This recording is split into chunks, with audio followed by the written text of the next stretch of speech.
acting capability. We went to the set the other day, like for the first time. It seemed no one believed that we could actually pull the whole thing off and this would actually work. I suggested that the only way forward to get the project on its feet is to actually do a prototype so that we could demonstrate exactly what the project could do for these young people and actually see the results. Has your old man got any pills? You got his number. If you want something, give him a call. Well, we've had kids who have been kicked out of school, disaffected, no qualifications, whatever. Society saying you're no use. But they should see some of the work that they can do. Cheryl, wait! Piss off! Look, I'm sorry. Which part of piss off don't you understand? Hear me out! We're not trying to say that what we have here is a monopoly on great ideas that's going to change the world. What we're saying is we have a voice of young people that should be heard and will be heard. Why can't you be a father to me? Why? For me? And the number one thing is encouragement. It's saying you are valued for who you are, not for what you do. Part of the problem with our education system, and I can relate to this, is that not everyone fits in. If you don't fit in, you are then not accepted and you are then booted out. Oi! What the hell do you think you're doing? What would you do if you won today?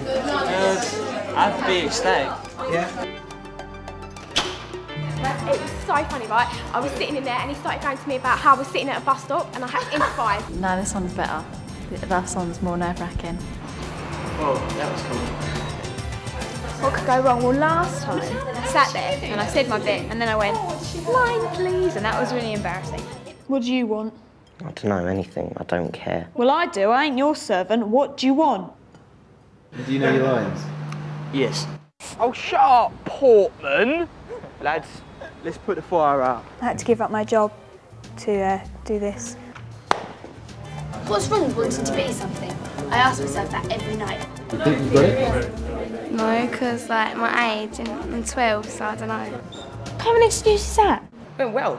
They said I did well, so I've got the part. I know I have. My character's called Scooby, I think, and I don't really know much about him, but I know that he's going to be an interesting character to play because he's not really like me at all. Sorry, Portman, you'll have to wait. You can come on as a sub in 5 minutes. You cheeky bastard. You won't be so bloody smart when the old bill turn up, will you? The film features a bunch of just sort of young local talent that Clint's been working with for the last few weeks. So there's people from the hood and a few young actors, and it's given them an opportunity to sort of do something a bit more productive. The workshops are really, really good. It like shows you how to get into a character and like how to get even deeper, like their family, where they live, and what that can do to a person, like their everyday living. Do you know what I mean? Kenny, I don't feel. What's the matter? What's the matter? Nothing. What, are you comfortable?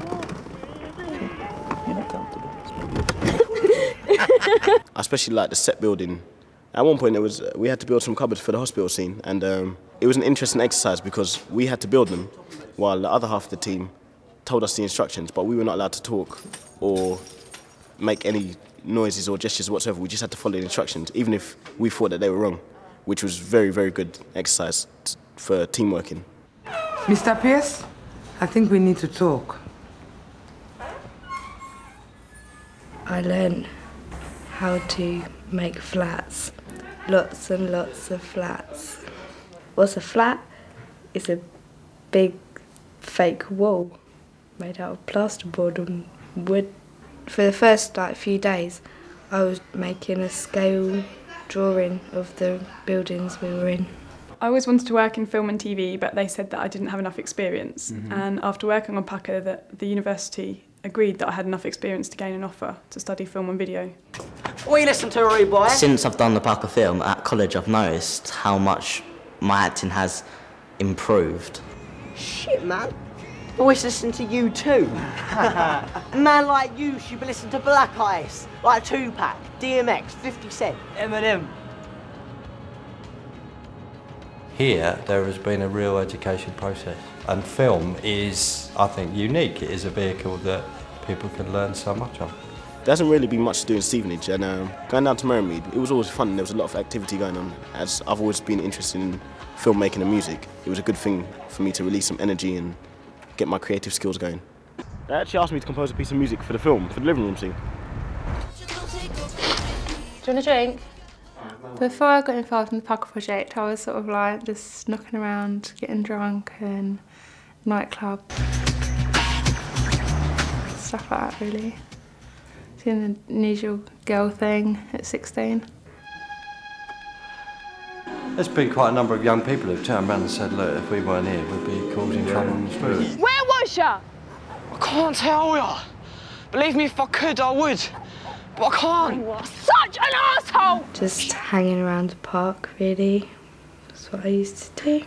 It's a fact that whilst the PUKKA project was based at Merrymead, there was a significant reduction in crime. Yeah, I did enjoy it. It was something different to what I'd normally be doing. I actually was doing something with my life rather than nothing. Thumbs up to Makeup, thumbs up to Nick, thumbs up to all the guys, thumbs up to me, thumbs up to the director and all the people, thumbs up for PUKKA. You can end it on that, by the way.